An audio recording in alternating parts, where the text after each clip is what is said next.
Hi folks, John Cordisco back again.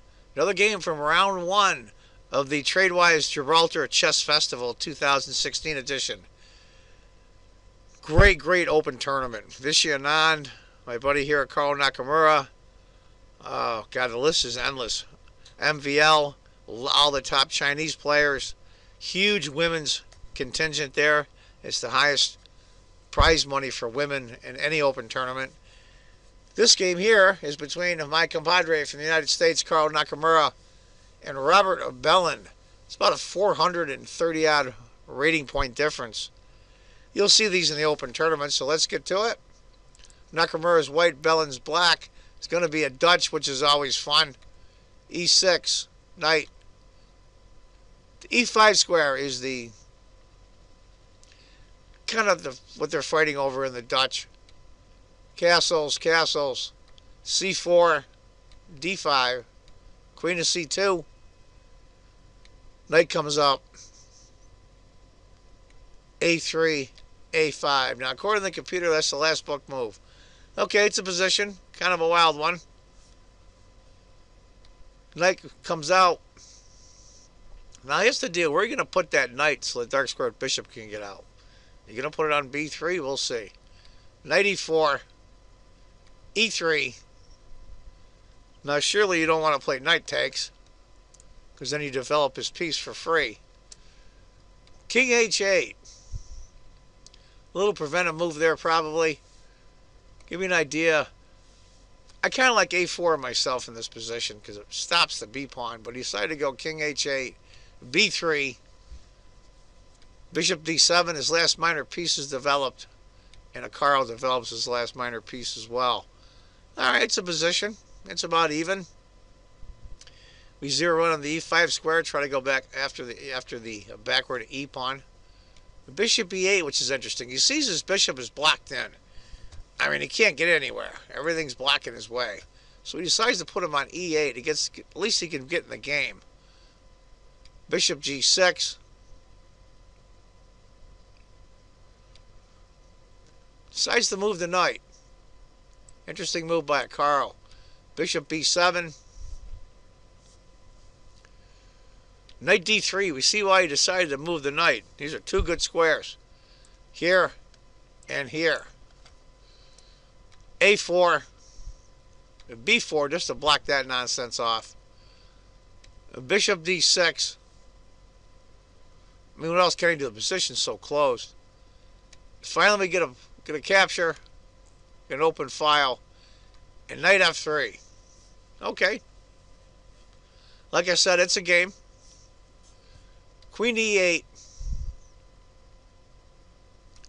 He moves the f knight to e5. I think white's starting to take over this game, frankly. It's going to be tough. I would give the advantage definitely to white, even though that knight on e4 looks menacing. Knight to d8. Knight to c5. Here comes the other knight. A bishop takes. Pawn takes. Knight takes. Pawn takes. What to do? What to do? Queen to b5. Gets queen right in the action. Rook f to d1. And c6. Now here's the thing. Where's this queen going to go? Can't go here, here. Can't go here. It can go here. But it's kind of hemmed in with that c6 move. So Carl attacks it right away. Queen goes to a5. Now it can escape now, but it's going to lose too many tempos. The bishop c3 hit it again. And queen takes the pawn. Carl allowed that, because he wants e6.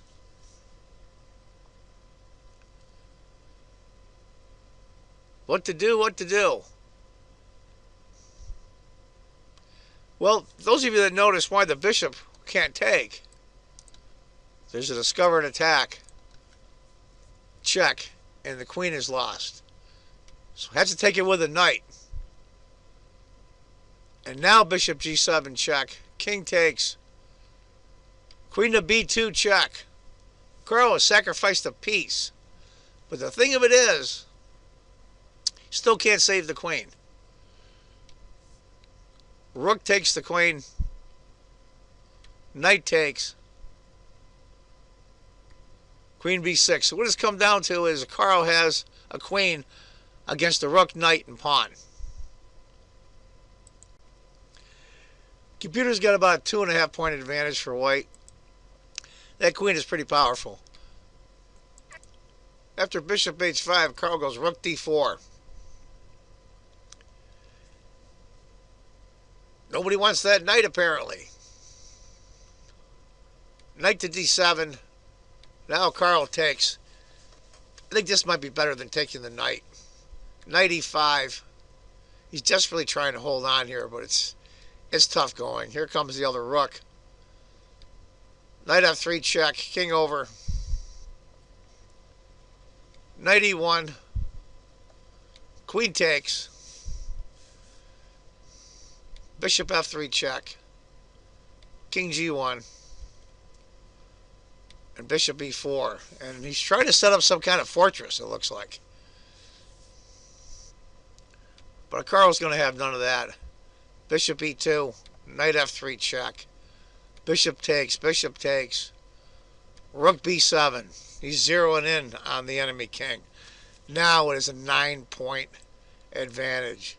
And that's where Robert Bellin resigns. To give you an idea what happened, after bishop h5, queen takes check. Bishop has to block. Rook takes. Rook takes. Queen takes a8 check. King up. Queen takes a4. It's a bloodbath. A queen and 5 pawns against a rook and 2 pawns is a loser. Anyway, folks, so Carl strikes blood in the first round of the Tradewise Gibraltar Chess Festival 2013.